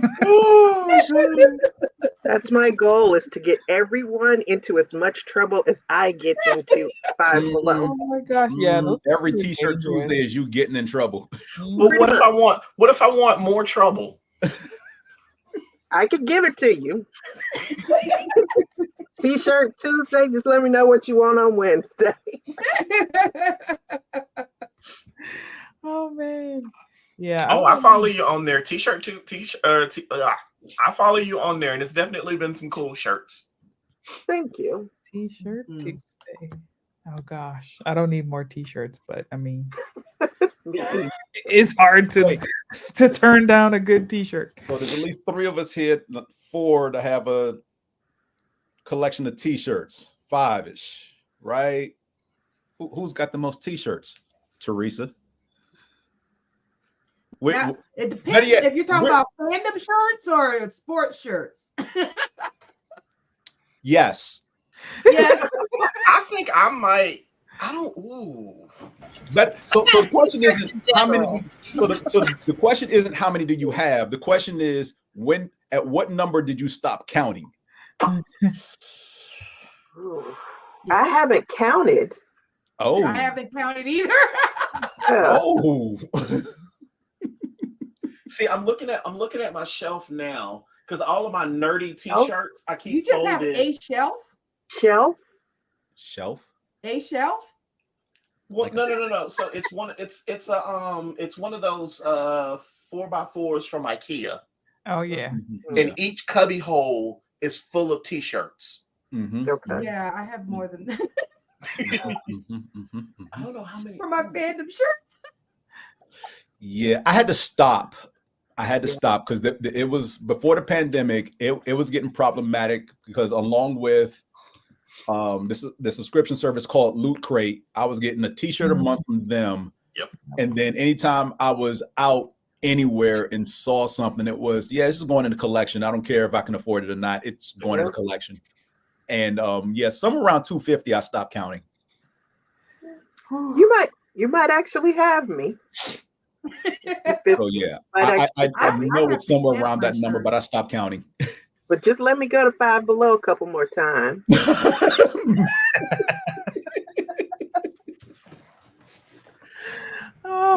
Man, listen, they got the good T-shirts. You'd be like, wait a second, where'd that Snoopy T-shirt come from? I'm gonna go ahead and buy that. Then you're like, oh wait.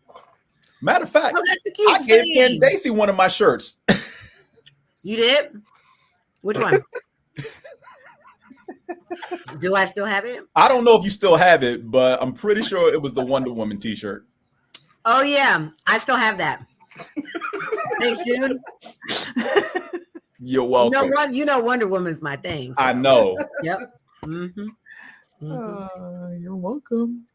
But yeah, the only problem with my T-shirt collection is that I don't have enough Miles Morales T-shirts. Yes. Yeah, they do need to make more of those. Yeah, whatever the number I have is, it's not enough. Awesome. Okay, so let's see. One last question before we close out tonight. If you could have anyone as a guest on the podcast, who would it be? Yes.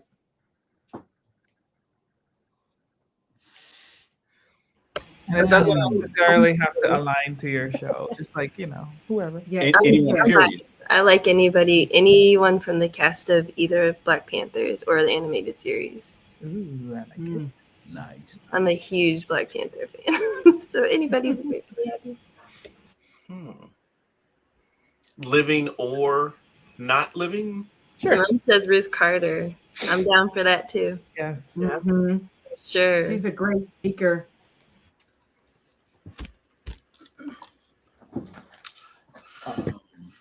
Yes, living or on the ancestral plane that we can bring them onto the show.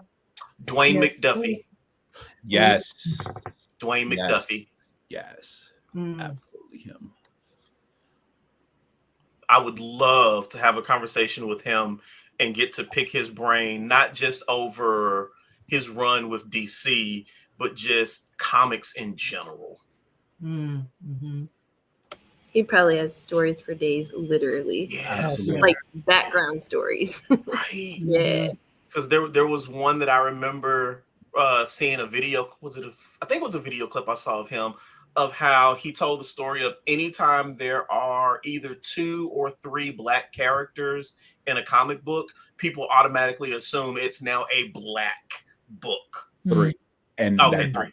Yeah, because that happened. I know the video you're talking about because he was changing up the Justice League team at the time, and they let him do it without any supervision. He added 1 person of color. They said nothing. He added a 2nd person of color. They said nothing. the third one, someone freaked out and went to the editor.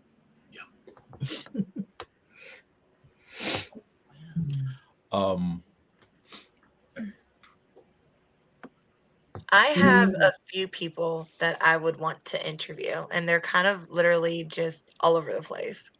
Same. So one of them, well, two of them, really just being for comedic and fun insight would be Medea in her character, of course, and Steve Harvey. Those two would be fun. And then something more sentimental and very much ancestral would be Queen Liliuokalani. I would like to gain insight from her. Yes. So those are my three that I think I would have a lot of fun or charisma to share between. Nice. Anybody else? The queen was. Oh, go ahead, Jay. No, go ahead. Oh, no. Well, I was gonna say my top tier dream duo to interview, because I'm pretty sure they've been in the room together. I've definitely seen them on stage together. Would be Queen Latifah, Jill Scott in some combination, and not just the music part, just. Oh, it has nothing to do with the music. I know. No, it's not because of the music. You know me. You know it has nothing to do with the music. I want to pick their brain. No, seriously, I would love to pick their brains creatively, because not many people know this. Queen Latifah has won Grammys for both of her jazz albums. Most people just know that she is a rapper, an actress. Yes. Philanthropist, and all the things that she supports, but she has 2 jazz albums and both won a Grammy. She's also Dana Owens. So as far as Jill Scott, the way her mind works, because I've listened to her interviews, and you listen to singers speak in interviews and everything just comes off kind of like generic and I do this, I do that, or whatever. They for lack of a better word, it's kind of plain as far as like their process. I've listened to Jill, and my mind has been blown every single time I've heard her talk about her creative process. It's unorthodox. It's probably the best word I can put to it. The way she thinks and perceives is not what the audience would consider commonplace amongst what singers do. So she's definitely outside the norm of that.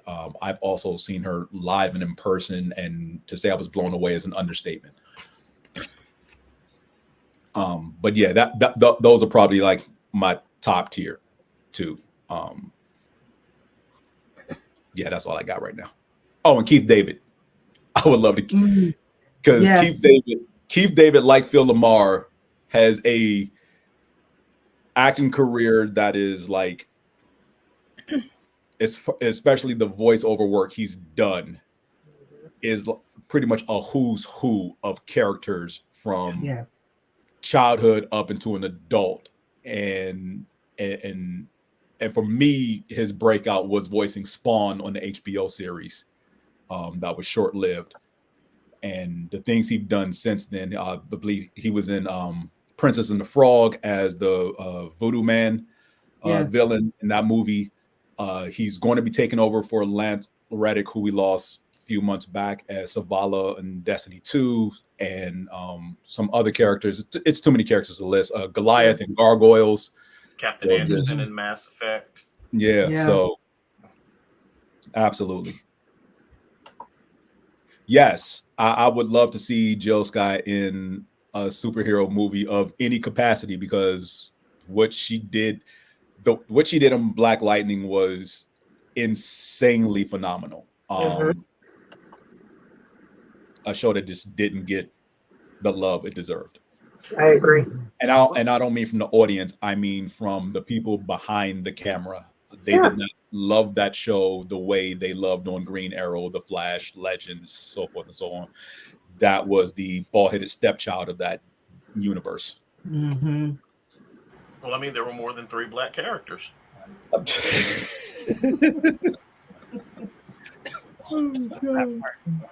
Speaking of Black Lightning, my person would be her name escapes me, but the one who played the mom in Black Lightning. Lynch.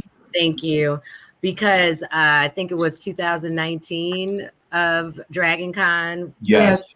I got to be there when they did the whole Black Lightning thing, and it was really awesome. And I would have loved to like continue that conversation with her. I got to meet her downstairs and talk to her for a little bit, but I would love to like she just had so much knowledge, especially about, women of color in the industry. And it was just, I would have loved to just pick her brain and talk more. I didn't know she was British until I heard her speaking at Dragon Con. I was like, wait, really? Yeah. Right. Me too. I was like, yes. But it was nice. So you probably sped through the commercials during the first season of Black Lightning, because some of those commercial breaks, they interviewed the cast in between scenes. I sped. I didn't watch it while it came out. I had to binge watch. I didn't watch. I don't watch commercials. Yeah. Well, you would have heard her. I didn't watch while it was on. I don't watch many shows that are actually on. Like, I don't watch them like every week when they come on. I'm always busy. So when I have time, I just watch what I need to watch. Black Lightning for me was one of those shows that I made it a point to sit down and watch at least the first 2 seasons. And after that, I was like, yeah, I'll catch it this weekend when I got time to watch. Mm-hmm. And again, I fast forward through the commercials. Anyone else have their dream interview person they would like to interview? Mine are probably corny, but I don't care. It's Barack and Michelle. Oh, that's not corny at all. Not at all. No, totally not corny. That would be great. Those would be great interviews. Sign me up. I'd probably fight Barack though. You fight him? You trying to get Michelle? I mean, because I'm an arm's length of Michelle. Why Barack gotta be here? You're not gonna fight him. You're gonna have to deal with Secret Service. I know. Because remember, they still get Secret Service protection. I know they get Secret Service protection for life. So Barack is just gonna look at the Secret Service. We can interview my lightweight. We can interview Michelle without Barack. He don't need to be there. Secret Service will be there, and they will. He needs to be there. Actually, no. Maybe we can work this out, because I'm kind of interested to see Secret Service kick James's ass now.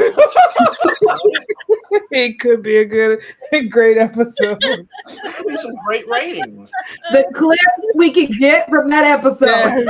Oh my gosh. I'd watch that. Yeah, of course you would. He'd become a GIF or a meme. Oh my God! Someone please work on a stitch. I feel like we need to make this short. Oh man. Well, James, you've always wanted to do some voiceover work. You can do all the voiceover work for the skit.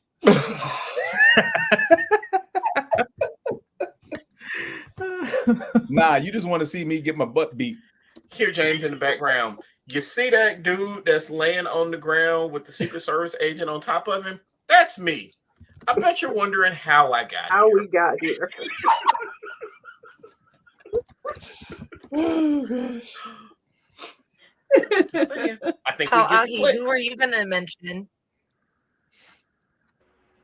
I was just gonna say the same as you. I think for me, it's always been the Queen. So I always feel like maybe I shouldn't say that. So when you said it, I was like, yeah, that's always been my one person. But I think for like modern day, it would be who we've been talking about in our Moana group chat is, Kumu Mark from the Academy of Hawaiian Arts. Like, oh my gosh, that would be my dream older person. And then for my younger person, I would love to interview Amanda Gorman. She's the poet laureate that did Biden's inauguration. So. Nice. That's a really good one. I would love to just talk to her too. She probably has so many. Yeah. Mm-hmm. Yeah. LaToya, Mm-hmm. who's your person? Oh, I started off talking about Black Panther. Anybody from the cast or crew? Anybody? Yeah.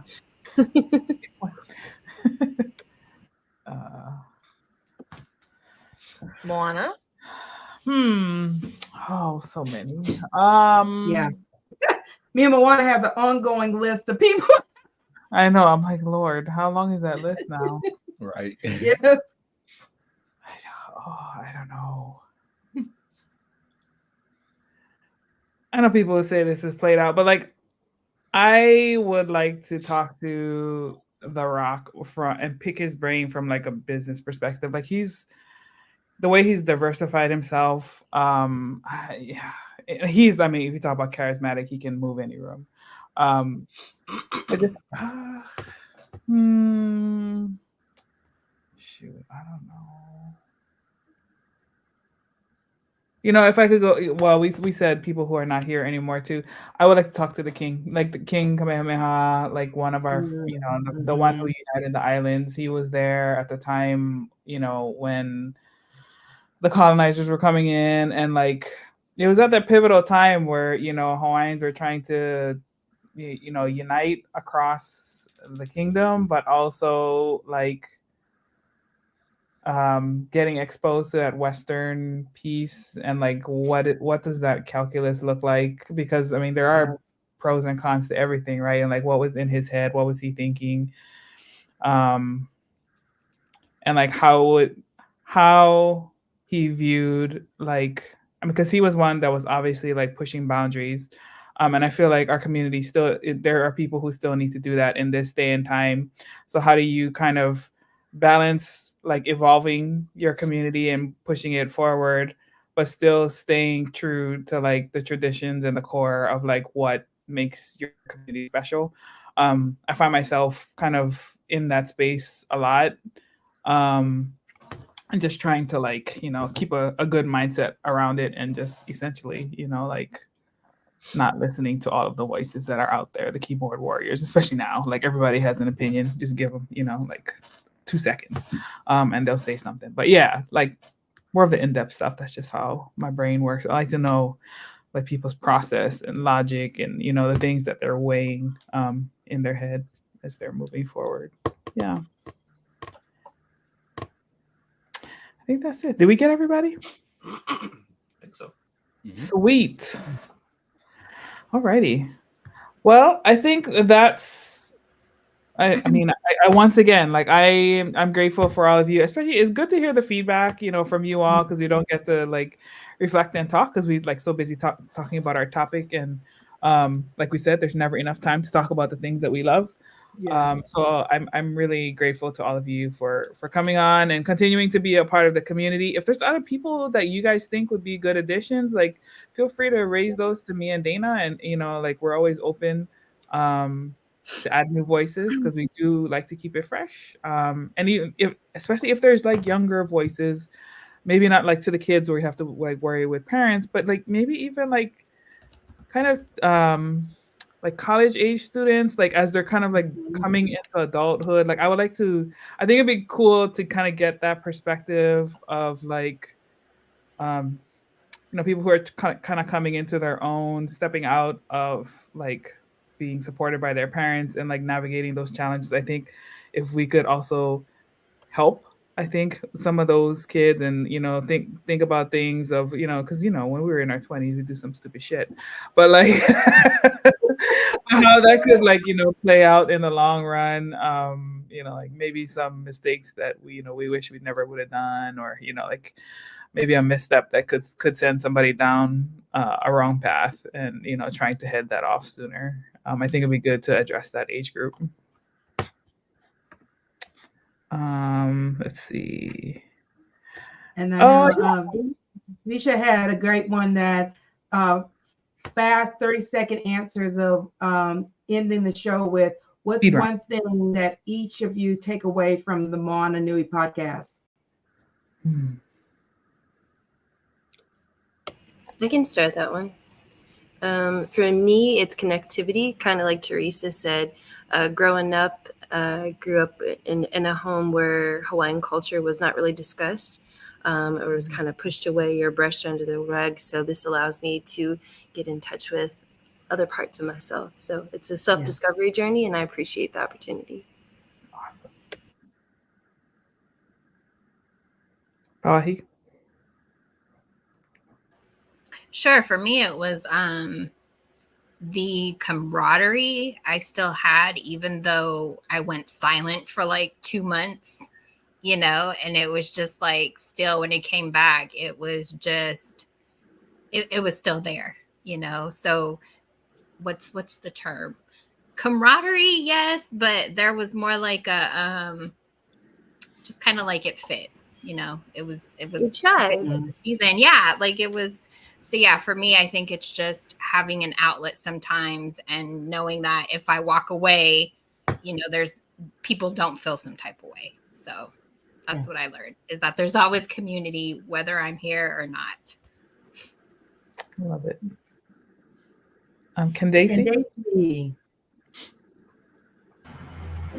I just love the fact that you asked for a female voice for the sports podcast. So I think it's very important to talk about women in sports and just the female perspective of sports, because I do know women who don't watch women's sports. I don't know why, but they watch sports. And so being able to be a part of that and kind of have a voice, I definitely appreciate that one. And I'm looking forward to 2024.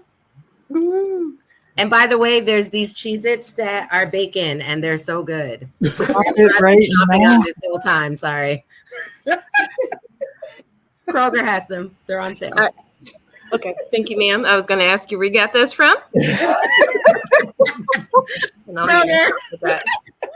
Everything's better with bacon. Wow. Desi. I couldn't think of anything, so I'm going to bite off other people's answers and say definitely community. As I mentioned before, I didn't really feel like I had an outlet for a while, and now I do. Love it. It's like Simone said in the chat, great friends with same likes. Absolutely. Yeah. Yeah. Curious. The one thing I would take away is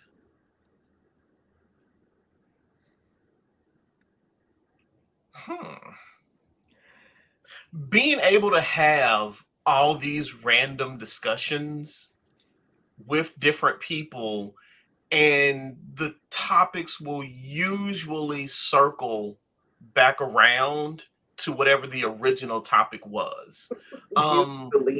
Like there's another chat that I'm in with some friends of mine that we kind of get all over the place, but it's just the chat. And there's something different about when you're actually speaking with people and you can discuss things and see like the expressions on your face, your body language, and all of that. And that's one thing that I definitely love about doing this with you guys. Yes. Jazzy. My biggest takeaway is being able to see the different perspectives and honor the different perspectives. It's not all about everybody 100% agreeing or even just like trying to be cordially disagreement. It's like, no, we all get to be authentic, real to ourselves, true to ourselves. And even if we don't like something that somebody else likes, we're just like, okay, not my faith. You do you. I support you and honor you. And it's definitely reciprocated. So yeah, it's the embracement and the authenticity and the perspectives for me. James. I would say for the DC versus Marvel, it's the deep dives we go into, because it's one thing to talk about, yes, I like this, I didn't like that. It's another thing to go into the psyche of a character, to dive into the fiction, the background, how the story was framed and set up, and what happened that we didn't see that we got to this point in this piece of work. With the sports, it's just having things brought to my attention that I may not be aware of. And Candace put it perfectly, to have women on the panel. And I greatly appreciate her, Joy, and Kiana when they're available to be on, because the topics they bring that we discuss are sometimes things that didn't even cross my radar when I'm trying to prep for the show. So I try to, and you know, for something that we do once a month, I try to incorporate as many topics as possible, that be as broad as possible, but I miss things. So I'm grateful to the three of them for bringing those stories when they have them. Awesome. Well, of course, the one thing I am grateful for the show is the show has brought all of you together. Some of you know each other. Some of y'all met because of the segments that we had. And some of you were like, I don't know if I could do this, getting on a live stream, and y'all done it. And brought a lot of y'all to comfort zone, but also really getting to have these proper conversations about so many different topics, from laughing to diving into the deep stuff to learning from each other. It's I'm loving that with both me and Moana bringing people that we've met, we know, and then you all also helping us connect to people. We are building such a network of people now with this show that we had, that now it's, 3 years old and you're getting ready to go into a fourth year. So we want to continue growing it even more. So I thank all of you for bringing your authentic selves and bringing more to the show. Yes. And I think for me, I didn't know how, like I said, I didn't know how the show was going to grow, but what I did know is that I wanted to create a safe space, for our community. In Hawaii, we have what we call a pu'uhonua, and that's kind of like a place of refuge where people can come and not have to worry about, being attacked or anything like that. And I think that's a very misunderstood part of aloha. So a lot of people think about aloha as like being warm and, all of that, and thinking some people get the misperception that you can walk all over us. And that's not the case, because the flip side of aloha is that we protect what we have. So like when, my thing is like, I really want to protect this space. That's why I created it. I saw a gap, and that's one of the reasons why I did this, and I will still defend it, like till I freaking die. Because, these are spaces that I feel is important, because you don't know, like, you don't always see who's watching the content. People don't always interact with it. They don't always comment on it, but you never know like how many people you're inspiring in some way to like speak up in their own spheres. Because they're like, oh, I see these people, I can relate to something, whether it's something they're talking about, something that a shared interest that they have, somebody that they know, somebody that they don't know, whatever. You just never know. Because like I get people who come talk to me about something and I'm like, really? Oh, that's so great, So I think it's great for us to have these spaces and continue to be like good examples and a platform for our communities, and particularly the younger ones, and kind of have good examples for them to follow. And like we talked about, I would love to bring more of the young ones onto the show too. So that we did episode, I think it was last month, where we brought some of the youth, so teenagers, and they had some great perspectives. And would like to see how we could do more of that. So yeah.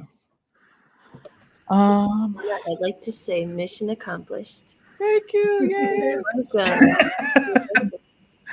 Yes. And now, like as we bring more people in, then we have more warriors to defend it. That's how it is. And we'll just keep snowballing. And for those that, are new to watching this, me and Moana was talking about it before, like we literally had a conversation. It was Moana, me, and Visha. We were talking about the lack of space from this, and then the pandemic happened. Moana went ahead and pulled the trigger to make this started happening, and then she brought me in, and it's kind of gone from there.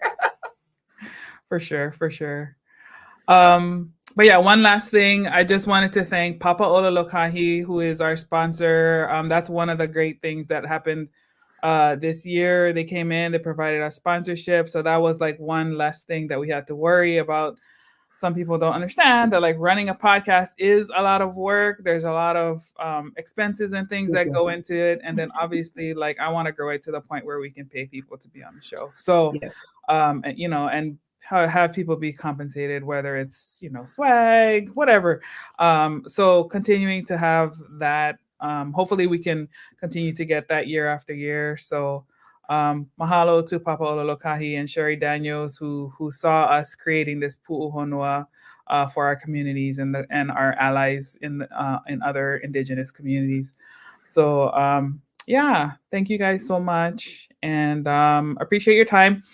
Everybody, I know the holidays is it can be a great time for families, but sometimes it can be hard for people, especially if you've lost someone, and it's just somebody missing in your usual festivities. So I hope you guys will reach out. Don't isolate yourself. I know it tends to come that way. I've been in that situation too, but just remember that there are people out here that love you. And if you feel yourself going to the dark place, reach out, even though it's hard. Yes. And we hope that everybody like really enjoys it, but stay safe. In Hawaii, we say Mele Kalikimaka, that's Merry Christmas. And if you don't celebrate Christmas, all of the Kwanzaa, all of the other holidays, however you celebrate, we hope you enjoy it. And I think we have the next show next week, but we're not going to have a regular Moana Nui until the new year. So Hau'oli Makahikiho, that's how we say Happy New Year in Hawaii. Wishing you all the best for 2024. And with that said, I think we're good to go. Thank you, everybody. Thanks for listening. Like, subscribe, follow us, and we will see you guys in 2024. Mahalo. Ahoy ho.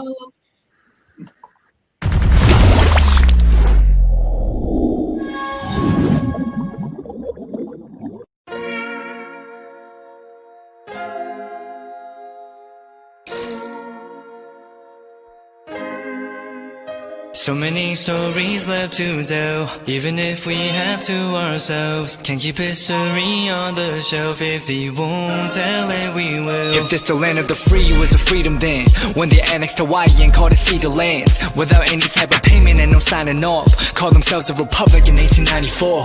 1.2 million acres overtaken from the native Hawaiians. When they resisted, the West retaliated in violence and erasure. The Hawaiian language is banned as part of colonialism's plan to expand, Stuck between a rock and a hard place. Multiple bombings of Kaho'olawe as a part of their ongoing war with Asia. Used it as a place for target practice. No consent or compensation. Colonizers call for annexation. No work out for all the locals. School will never let you know. So many stories left to tell, even if we have to ourselves. Can't keep history on the shelf. If we won't tell it, we will. Too many stories left to tell, even if we have to ourselves. Can't keep history on the shelf. If we won't tell it, we will. We will. So if we put Hawaii into perspective, well, Black and Asian history is interconnected. Considering the fight with the Pacific, then of course, versus Asia, they was treated as a middleman for war, but didn't let the Western colorism run its course, cause dark skin was a sign of dignity to core. The land was taken in the name of capitalism, when prior to it was an actual kingdom. Clap back at the system. Stuck between a rock and a hard place. Multiple bombings of Kaho'olawe as a part of their ongoing war with Asia. Used it as a place for target practice. No consent or compensation. Colonizers call for annexation.